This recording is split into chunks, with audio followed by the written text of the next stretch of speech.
Assalamualaikum warahmatullahi wabarakatuh.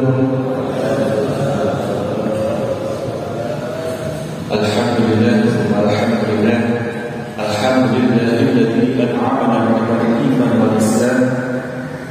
Rabbana wa lakal hamdu hamdan katsiran tayyiban mubarakan fihi mubarakan 'alaihi kama yuhibbu rabbuna wa yarda. Asyhadu an la ilaha illallah wa asyhadu anna Muhammadan 'abduhu wa rasuluh. Allahumma shalli 'ala Muhammad wa 'ala ali Muhammad wa 'ala ali ashabihi wa man tabi'ahum bi ihsan ila yaumil qiyamah. Yang kami hormati segenap pengurus takmir dari Masjid Miftahul Jannah serta segenap panitia dari masa bahagia dari surau hadiah Rasulullah serta seluruh jamaah yang hadir pada pagi hari ini, jamaah sholat subuh yang insyaallah senantiasa dimuliakan dan dibahagiakan oleh Allah Ta'ala. Saya doakan semoga seluruh bapak ibu yang hadir pada pagi hari ini di masjid yang mulia ini, di rumah Allah yang mulia ini, kian Allah hadirkan kebahagiaan, kemuliaan, keluarganya senantiasa harmonis, anak-anaknya yang solih-solihah. Mungkin saat ini masih ada yang sedang dihadirkan rasa kurang sehat, semoga Allah segera hadirkan kesehatan. Mungkin saat ini masih ada yang dihadirkan belum lunas-lunas angsuran cicilannya, semoga Allah segera hadirkan lunasnya. Dan mungkin saat ini masih ada yang belum dimudahkan dihadirkan keturunan, semoga Allah karuniakan keturunan yang terbaik. Dan yang paling utama, paling penting yakni semoga Allah senantiasa hujankan dalam hati kita, yakni kelapangan hati yang insya Allah berbagi lurus pula dengan kelapangan rezeki kita. Amin. Mari sebelum kita mulai kajian kita, tema kita hari ini adalah kita membuka 5 pintu rezeki dengan cara Allah. Sebelum kita masuk ke sana, mari senantiasa kita syukuri bahwa ada salah satu nikmat yang sangat luar biasa di pagi hari ini yang Allah hujankan, Allah hadirkan untuk kita. Yakni salah satunya adalah kita dipilih oleh Allah untuk berangkat di masjid ini. Allah hadirkan rasa dalam hati kita untuk benar-benar berangkat di sini adalah bagian dari nikmat Allah yang sangat luar biasa.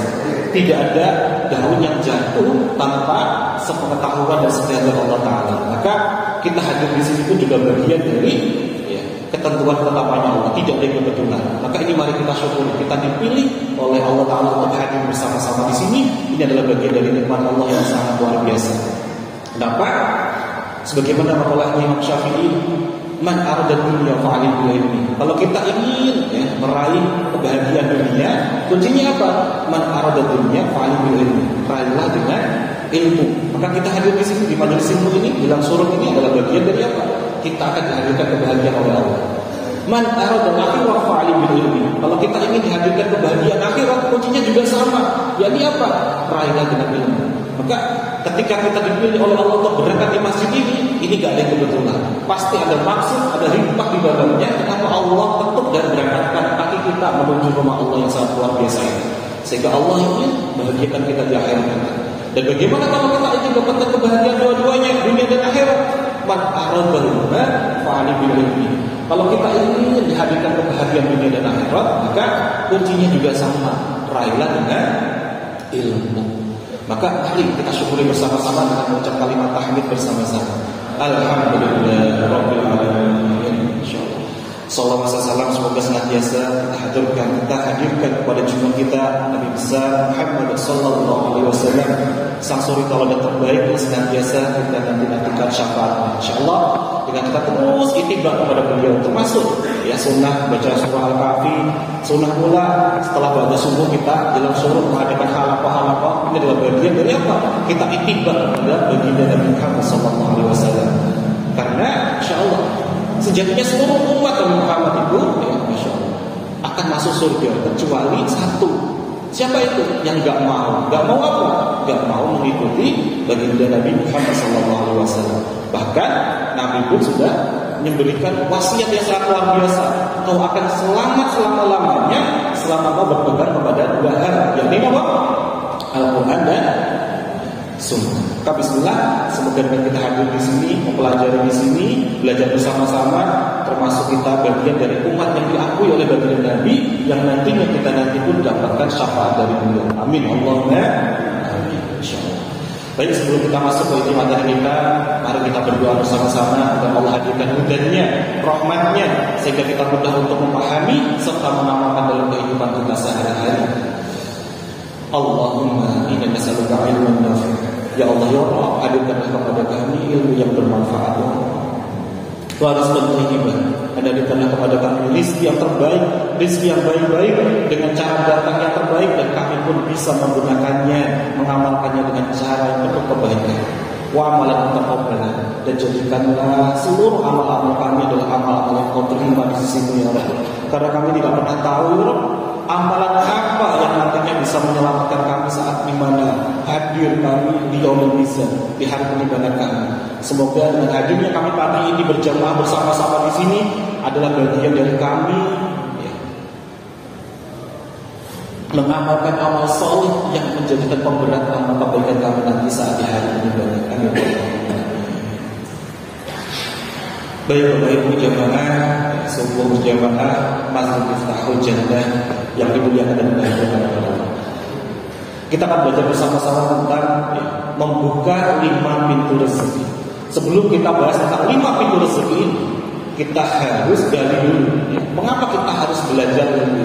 Mengapa penting sekali kita mempelajari ini? Hal yang pertama, mengapa kita harus belajar terkait dengan membuka 5 pintu rezeki dengan cara Allah? Yang pertama, banyak sekali orang di luar sana ya, alih-alih ingin mencari rezeki, ingin mengejar rezeki, namun justru apa? Justru tidak ingat kepada sang pemilik rezeki. Wonten-wonten. Sudah dipanggil oleh Allah, Allahu Akbar. Syekh seenak pembeli, syekh seenak customer. Wonten-wonten. Banyak. Padahal yang memiliki rezeki itu sinten? Pembeli atau Allah? Allah. Alih-alih kita pengen dapat rezeki, tapi justru kita nggak ingat kepada sang pemilik rezeki. Ini banyak sekali. Maka penting sekali kita belajar terkait dengan membuka 5 pintu rezeki ini dengan cara Allah. Dan masya Allah, yang kedua, banyak sekali orang yang ketika mencari rezeki itu mengandalkan caranya manusia, bukan mengandalkan caranya Allah. Padahal rezeki itu miliknya Allah atau miliknya manusia? Miliknya Allah. Kalau terus kita mengandalkan caranya manusia, tinggal tunggu tanggal mainnya, pasti kita akan diberikan apa? Satu momen mentok sudah sampai di situ, kita nggak bisa apa-apa lagi. Yang dimana Allah ingin hadirkan tegurannya, sehingga Allah ingatkan kita untuk kembali kepada Allah. Ya.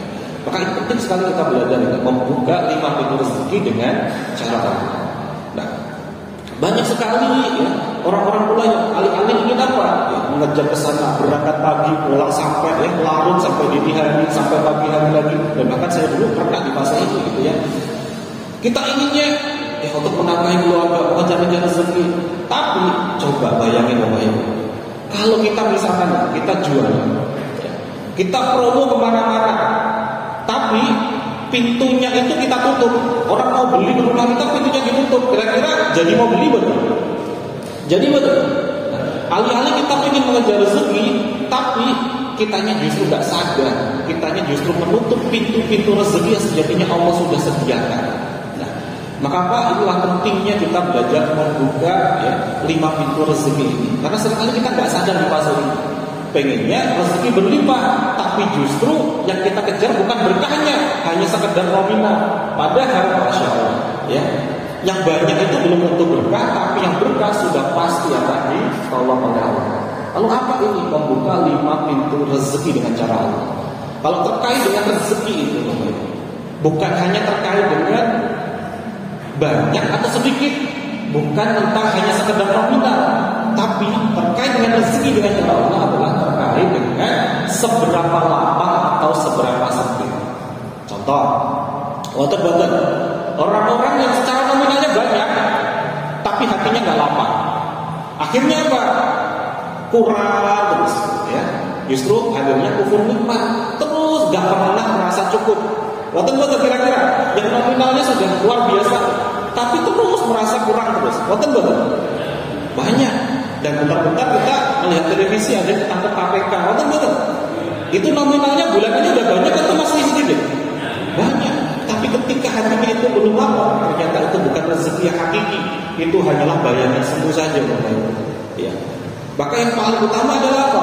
Bukan tentang banyak atau sedikit, tapi tentang seberapa kita lapar atau seberapa kita sempit.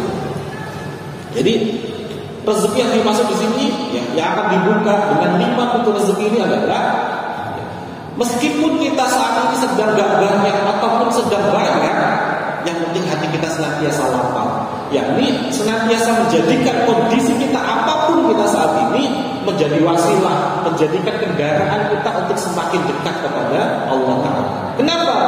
Karena sejatinya inti ya, kelaparan hati itu saat apa? Saat diri kita sudah dekat dengan Allah Ta'ala ya. Allah bidzikrillahi tatma'innul qulub. Hanya dengan mengingat Allah hati kita menjadi tenang. Kalau parameternya adalah hati kita tenang saat hati kita itu senantiasa terpaut kepada Allah, selalu ingat dengan Allah, hati kita tenang. Maka saat kita kok dihadapkan persoalan, kalau kita masih kemerungsung, masih deg-degan, ya, masih sambat, masih ngeluh, artinya apa? Artinya kita tidak sedang dekat dengan Allah. Nah ini harus kita cek dulu. Padahal rumusnya sudah jelas, sudah pasti, ya, Quran surah Al-Baqarah ayat 28. Hanya dengan mengingat Allah hati kita menjadi tenang. Maka ketenangan yang sesungguhnya ternyata bukan hanya sebatas apa? Ada yang pakai hipnoterapi dan lain sebagainya, pakai meditasi dan lain sebagainya. Padahal dalam Islam sudah jelas kunci ketenangan hati itu apa? Dekat dengan Allah. Nah, kok sampai saat kita dihadapkan persoalan ujian kok hati kita nggak tenang? Artinya kita sedang belum dekat dengan Allah. Maka ini harus kita ingat-ingat terus. Maka bismillah kita akan bahas satu persatu dari apa itu 5 pintu rezeki dengan cara Allah. Bagaimana cara kita membukanya? Pintu yang pertama adalah pintu taubat. Pintu apa Bapak Ibu? Pintu taubat. Kok bisa? Saya kan nggak punya dosa ya, Masya Allah. Rasulullah SAW bersabda, kullu bani Adam khata'un wa qawlul khata'ina tawwabun.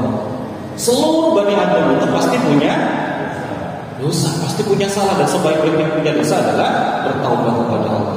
Bahkan, ya Masya Allah, Rasulullah SAW bersabda, barang siapa yang senantiasa melazimkan mendawamkan istighfar, maka Allah akan hadirkan kegembiraan dan kesedihannya, Allah akan berikan kelapangan dan kesempitannya, dan Allah akan hadirkan rezeki dari orang yang tidak disangka-sangka.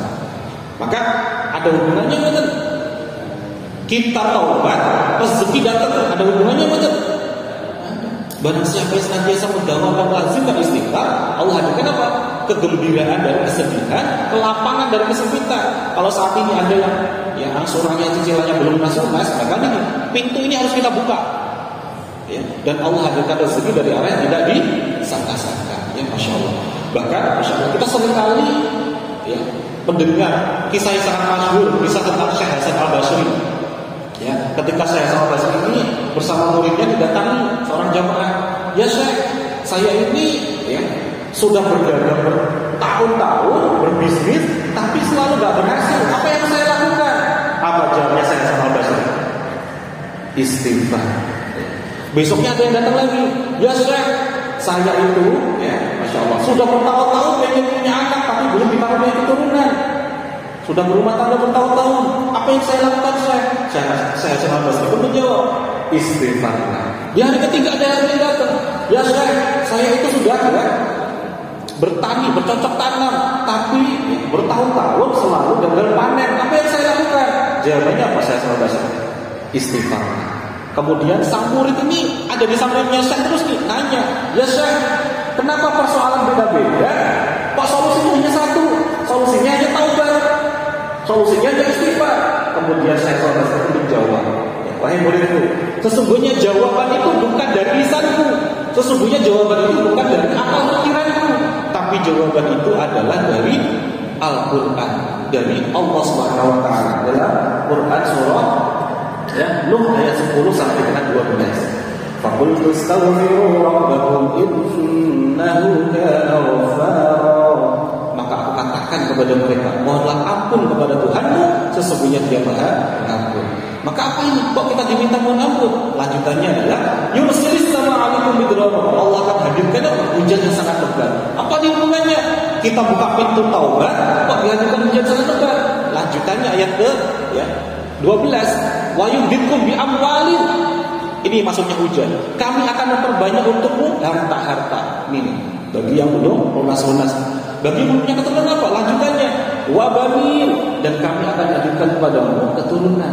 Wa ja'alakum jannat wa ja'alakum anhara, dan kami akan perbanyak untukmu kebun-kebun yang di dalamnya sudah dialiri oleh sungai-sungai. Malakum la tarjuna lillahi wa qara. Atas mengapa kalian masih belum percaya akan kebesaran Allah? Masya Allah. Dan ini adalah pintu taubat ini adalah pintu di mana kita dicintai oleh Allah. Ya.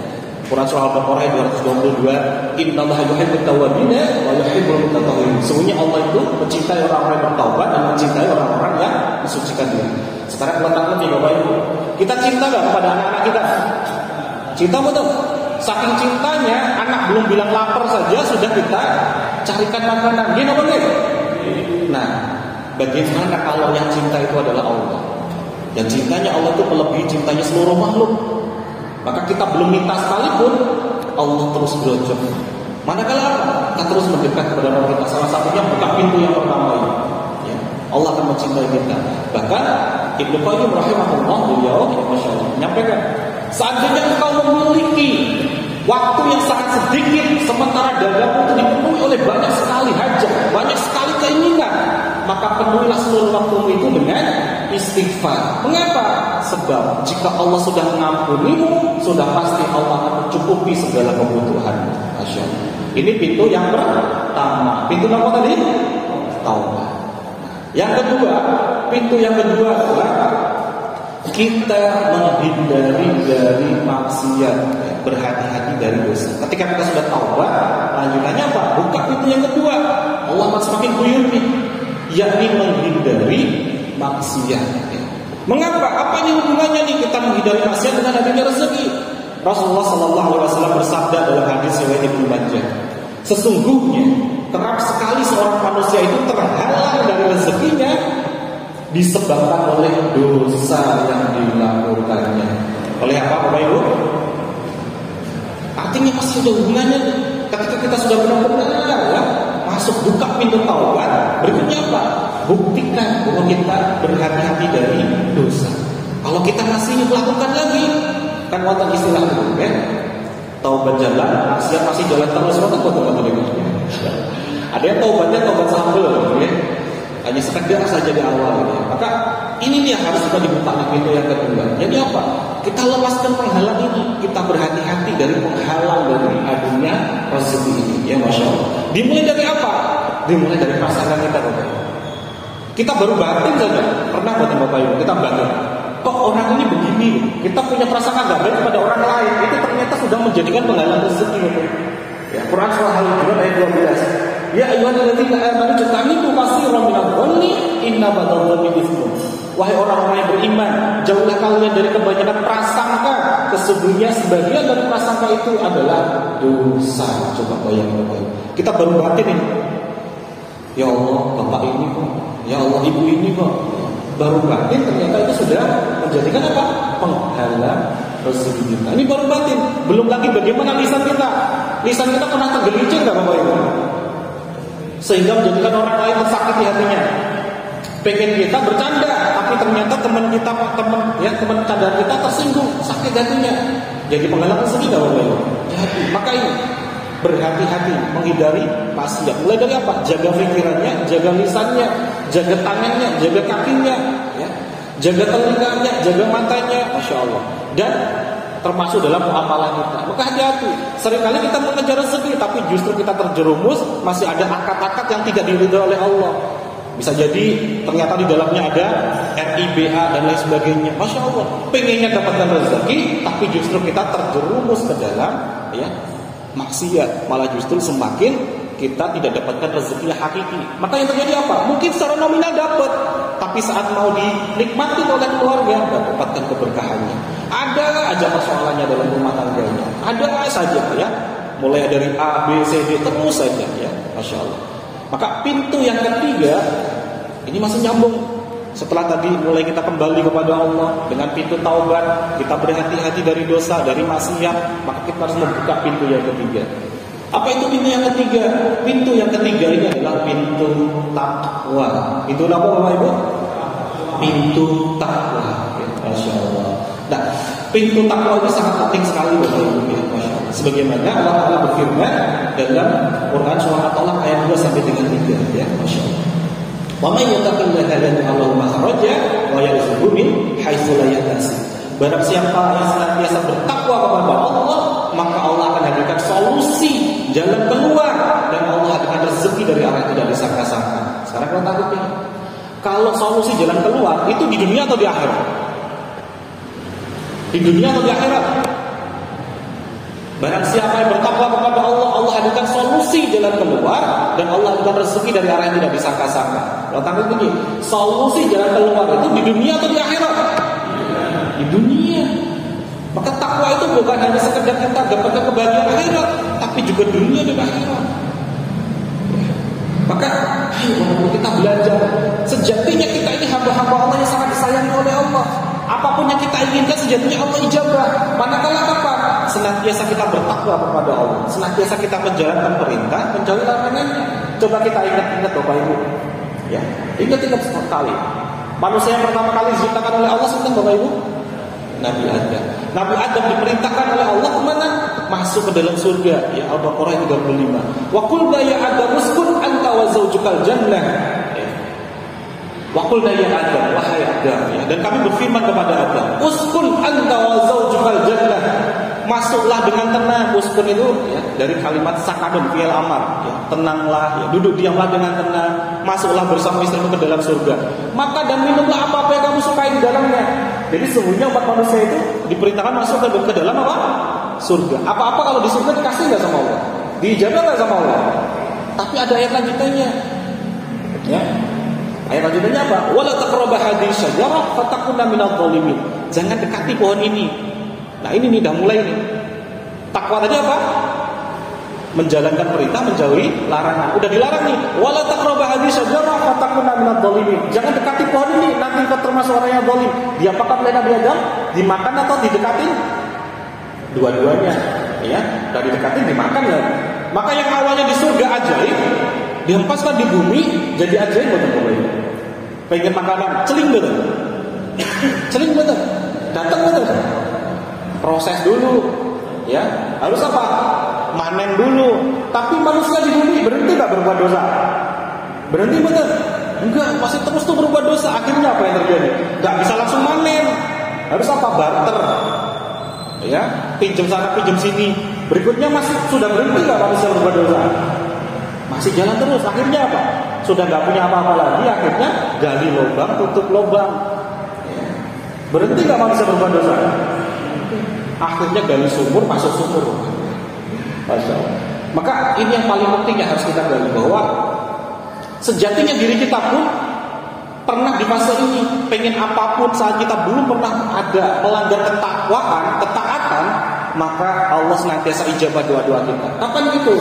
Kapan saat kita belum pernah ada dosa Bapak Ibu? Kapan itu? Kita baru lahir itu punya dosa belum Bapak Ibu? Coba kita ingat-ingat saat kita masih baru lahir.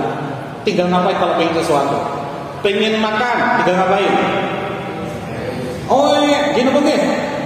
Tinggal doa tuh. Oh itu doa tuh. Tinggal datang nggak makanannya? Apakah bayi itu cari makanan sendiri atau makanannya yang datang? Makanannya yang datang. Pengen ganti pampers coba, tinggal ngapain? Oh iya, gini begini. Maka Allah kirimkan orang-orang di sekitarnya untuk apa? Mengganti pampersnya. Coba bayangkan. Tapi saat ini usia sudah masing-masing ini, coba, yuk kita munajat di sini bareng-bareng, bareng-bareng Bapak Ibu. Artinya apa? Sudah ada kita beberapa kali keluar dari zona takwa ini. Padahal kalau kita senantiasa di zona takwa ini, Allah senantiasa ijabah tuh. Kalau Nabi Adam saja tadi, berapa kesalahannya Nabi Adam? Berapa banyak Bapak Ibu? Kesalahannya Nabi Adam tadi, wala taqrabu hadhihi syajarah, jangan dekati pohon ini. Tapi kesalahannya Nabi Adam, diapakan? Didekati. Jadi berapa banyak kesalahannya? Satu. Awalnya tadi Nabi Adam tinggalnya di mana? Surga. Berapa banyak kesalahannya? tidak pantas tinggal di surga dihempaskan di bumi, manakala tidak takwa. Nah sekarang kita di sini nih, kita tinggalnya di mana nih? Di bumi. Berapa banyak kesalahan kita? Tapi nanti inginnya tinggal di, Masya Allah. Inilah rahman rahimnya Allah. Allah masih berikan kesempatan kepada kita ya untuk terus memperbaiki diri kita ya, Insya Allah. Maka Bismillah Bapak Ibu ya. Sebagaimana dalam hadis qudsi ya, Allah Ta'ala berfirman ya, wahai manusia, sesungguhnya aku itu punya kehendak dan engkau punya kehendak ya. Sesungguhnya tidak akan terjadi apa-apa yang kau kehendaki, melainkan apa-apa yang aku kehendaki. Jika kau mau memenuhi apa yang menjadi kehendakku, maka aku akan penuhi apa-apa yang menjadi keinginanmu. Dan jika kau tidak mau memenuhi apa-apa yang menjadi kehendakku, niscaya aku akan berikan kau dengan penuh penat, letih dengan sebab apa-apa yang kau kehendaki. Artinya apa itu Bapak Ibu? Allah itu punya kehendak dan manusia itu punya keinginan. Maka yang terjadi kehendaknya Allah atau keinginan kita. Kalau kita mau memenuhi kehendaknya Allah, Allah akan penuhi keinginan kita. Artinya apa? Kita diminta untuk taat kepada Allah, diminta untuk takwa kepada Allah. Ini pintu yang ketiga. Ya, langsung saja ya. Sudah mulai ada 2 jam nih Bapak-Bapak ya. Kita persingkat. Pintu yang keempat. Pintu yang keempat ini adalah pintu tawakal. Pintu apa Bapak Ibu? Pintu tawakal. Tawakal ya, wakalan wakil. Tawakal itu bukan hanya berserah diri, tapi dari kata wakalan wakil juga mewakilkan ya, Masya Allah. Kita belajar di mana kisah ya, Nabi Ibrahim alaihissalam saat beliau hendak dibakar oleh Raja Namrud. Saat beliau hendak mau dibakar, ya, malaikat Jibril turun. Wahai Ibrahim, ya, wahai Nabi Allah, jika kau butuh bantuan, sampaikanlah. Kira-kira apa jawabannya Nabi Ibrahim? Minta bantuan nggak kira-kira? Minta bantuan betul? Justru Nabi Ibrahim, tidak. Saya tidak membutuhkan bantuan. Kemudian beliau menjawab, hasbunallah wa ni'mal wakil. Cukup Allah sebagai. Inilah beliau sudah benar-benar bertawakal sebagai contoh yang sangat luar biasa. Dari hasbunallah wa ni'mal wakil. Ya, wakil. Wakilkan sepenuhnya semuanya kepada Allah. Dan apa yang terjadi?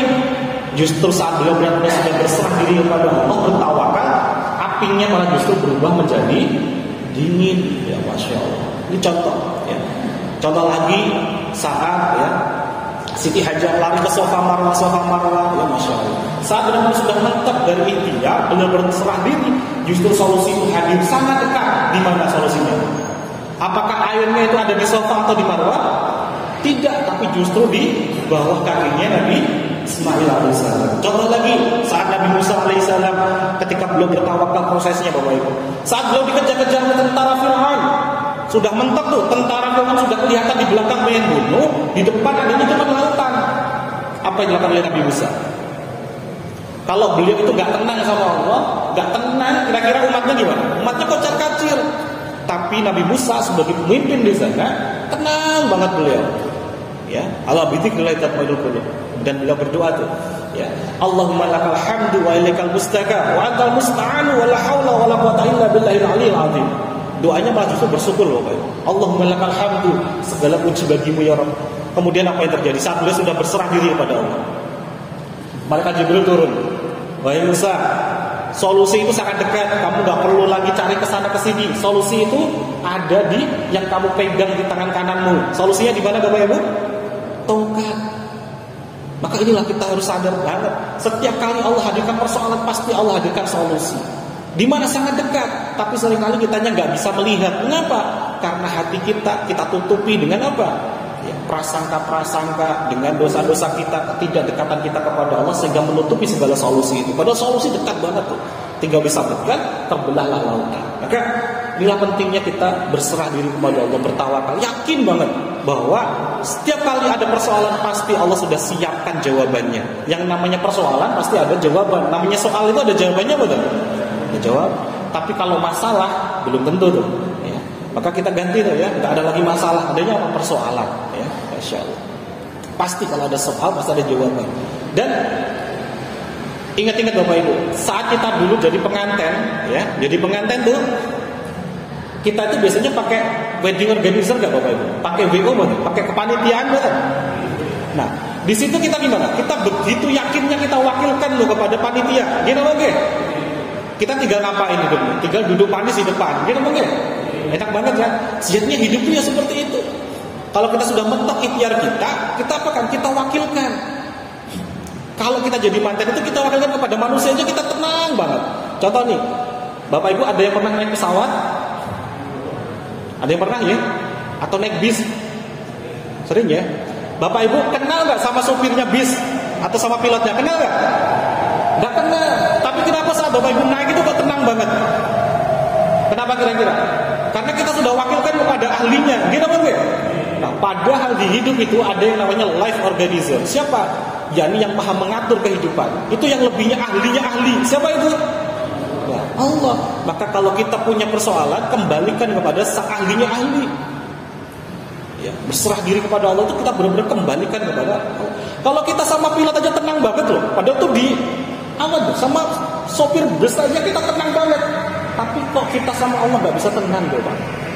Nah, ini harus kita muhasabah diri, kita perbaiki kondisi hati kita. Nah, pintu yang kelima, yang terakhir Bapak Ibu, ya. Pintu yang kelima adalah pintu silaturahmi. Pintu apa Bapak Ibu? Silaturahmi. Seringkali ini Bapak Ibu, kita seringkali luput Bapak Ibu. Seringkali kita ya bekerja ke sana ke sini, nyari nafkah ke sana ke sini, ya. Tapi seringkali kita nggak sadar bahwa ada orang-orang yang seatap dengan kita, serumah dengan kita, yang masih meneteskan air matanya karena kelakuan kita. Hati-hati.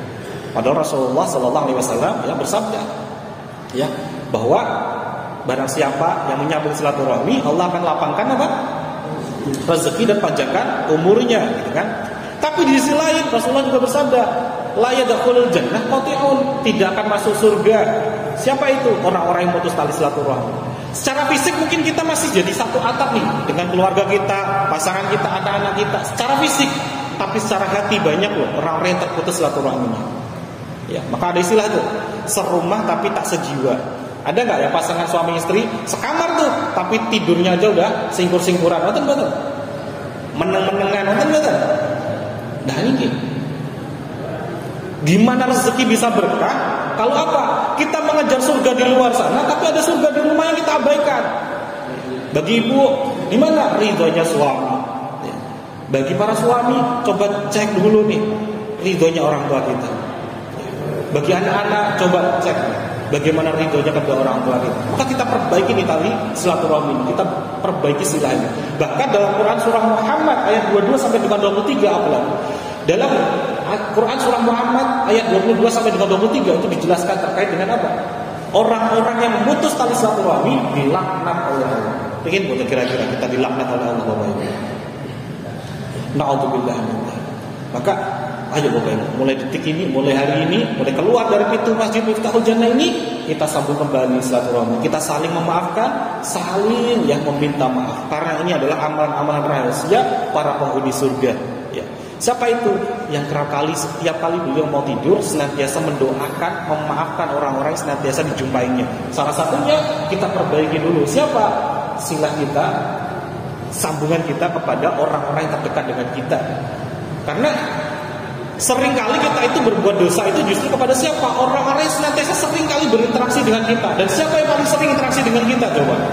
Ya pasti orang-orang yang serumah dengan kita. Maka bismillah, semoga Allah yang mudahkan, Allah yang lancarkan kita untuk senantiasa membuka 5 pintu rezeki ini Bapak Ibu. Pintu yang pertama apa tadi?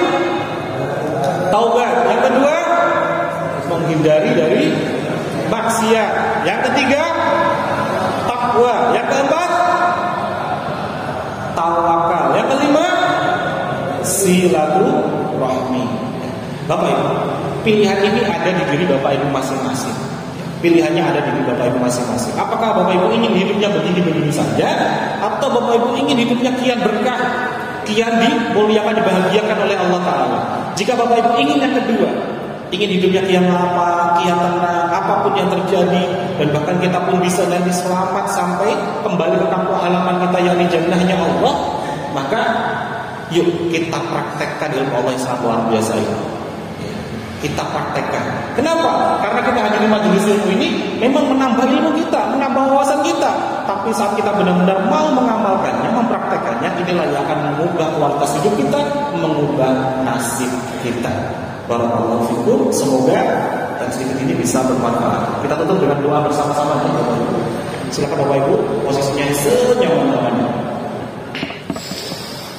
Allahumma shalli ala Muhammad wa ala ali Muhammad walhamdulillahi rabbil alamin.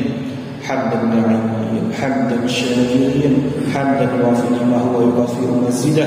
Ya Rabbana ya lama yaqbawi li jalali wajhikal karim wa adhimi sultanik.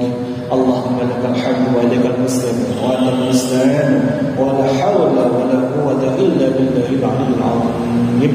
Allahumma innaka ta'lamu sirrana wa alaniyatina wa qaddara ma'diratina. Allahumma yassir lana wa la tu'assir.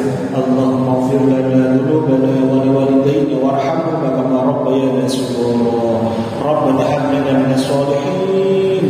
Rabbana hab lana min azwajina wa dhurriyyatina qurrata a'yun waj'alna lil muttaqina imama. Allahumma ighfir lana warhamna wajburna warfa'na warzuqna واهدنا وعافنا واعف عنا. ربنا ظلمنا أنفسنا وإن لم تغفر لنا وترحمنا لنكونن من الخاسرين. اللهم ربنا أنزل علينا مائدة من السماء تكون لنا عيدا لأولنا وآخرنا وآية منك وارزقنا وأنت خير الرازقين. Ya Allah ya Rabb, selamatkanlah kami seluruh jemaah hadir di Masjid Miftahul Jannah ini. Selamatkanlah kami dari siksa kubur maupun siksa api neraka ya Rabb. Berikanlah kami kemudahan kelancaran baik urusan dunia maupun urusan akhirat kami ya Rabb. Berikanlah kami kemudahan dalam menjemput rezeki yang halal dan thayyiban ya Rabb. Berikanlah kami rasa candu, rasa ketagihan, rasa nikmat kami untuk terus beribadah kepada-Mu ya Rabb. Hadirkanlah rasa nikmat untuk khusyuk bersujud kepada-Mu ya Rabb. Ya Allah ya Allah, jika sekiranya sahabat-sahabat yang kami hadir di Masjid Miftahul Jannah ini masih ada hubungan yang belum baik silaturahminya, baik dengan pasangannya, dengan anaknya, dengan orang tuanya, ataupun dengan orang-orang di sekitarnya ya Allah, ketuklah hati masing-masing dari mereka ya Allah. Lembutkanlah hatinya, perbaikilah tali silaturahminya ya Allah. Ya Allah ya Rahman ya Rahim, hujamkanlah tangan-tangan kepada anak-anak kami ya Allah, untuk senantiasa menyertakan amal-amal salihnya atas nama kami ya Allah. Karena itu insya kami nanti-nantikan saat kami nanti sudah terbujur kabur dalam tanah. Ya Allah ya Rahman ya Rahim, terima kasih Engkau telah mengucapkan kepada kami sebuah ilmu baru pada pagi hari ini, untuk senantiasa membuka pintu rezeki ini dengan cara-Mu ya Allah. Izinkanlah kami mengamalkannya, mudahkanlah ya Allah. Jagalah kami untuk terus bisa mempraktekkan dalam kehidupan kami sehari-hari. Kini kami semakin sadar ya Allah, bukan berarti karena Engkau tidak mau melapangkan rezeki kami, tapi karena masih banyak sekali kesalahan-kesalahan kami di sisi-Mu ya Allah. Ya Allah ya Rahman ya Rahim, kami pernah mendengar ya Allah bahwa Rasulullah SAW bersabda, siksaan bagi para penduduk neraka yang paling ringan adalah dipakaikan sendah, dipakaikan terompak berbahan dari api yang saking panasnya sampai membuat ubun-ubunnya mendidih ya Allah. Ya Allah ya Rahman ya Rahim, itu siksaan bagi orang-orang yang memiliki dosa yang paling ringan. Bagaimana dengan kami ya Allah? Dosa kami banyak ya Allah. Dosa kami banyak ya Allah. Baik yang kami lakukan secara diam-diam maupun terang-terangan ya Allah. Baik yang hanya Kau ketahui ataupun diketahui oleh orang lain. Di masa kecil kami pernah menjadikan orang tua kami meneteskan air matanya karena kelakuan kami ya Allah. Kami pernah membantahnya, kami pernah mengendahkan nasihatnya ya Allah. Di saat kedua orang tua kami belum ridho kepada kami, Kau pun juga belum ridho melapangkan rezeki kami ya Allah. Nastaghfirullahaladzim, ampunilah kesalahan kami ya Allah. Ya Allah ya Rahman ya Rahim, ampunilah kesalahan kami kepada pasangan kami ya Allah. Pasangan yang Kau hadirkan sejatinya untuk menyertai kami semakin dekat dengan, tapi kami masih sering sekali menonjolkan ego kami masing-masing ya Allah. Ampunilah kesalahan kami ya Allah. Nastaghfirullahaladzim. Ya Allah ya Rahman ya Rahim, jangan biarkan kami keluar dari pintu Masjid Miftahul Jannah ini tanpa Kau bersihkan kami dari dosa-dosa kami ya Allah.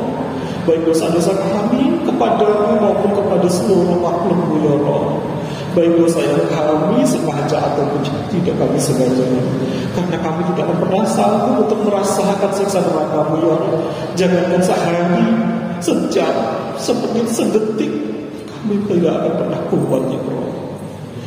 Ya Allah, ya Rahman, ya Rahim, izinkanlah kami bisa pulang kepadamu, memenuhi panggilan dalam keadaan kami sedang beribadah kepadamu.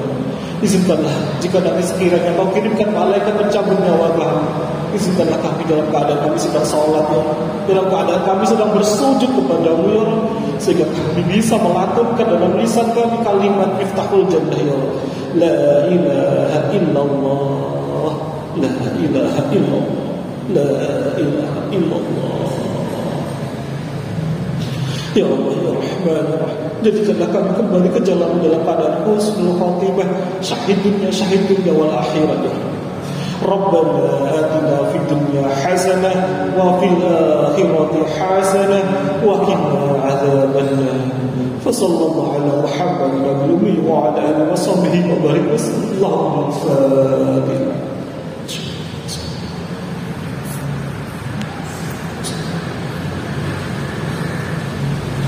Baik, alhamdulillah, terima kasih Bapak Ibu semuanya. Mari kita tutup acara kita pada pagi ini dengan doa kafaratul majlis bersama-sama. Subhanallahumma wa bihamdika asyhadu an la ilaha illa anta astaghfiruka wa atubu ilaik. Sekian Bapak Ibu, mohon maaf bila taufiq wal hidayah. Wassalamualaikum warahmatullahi wabarakatuh.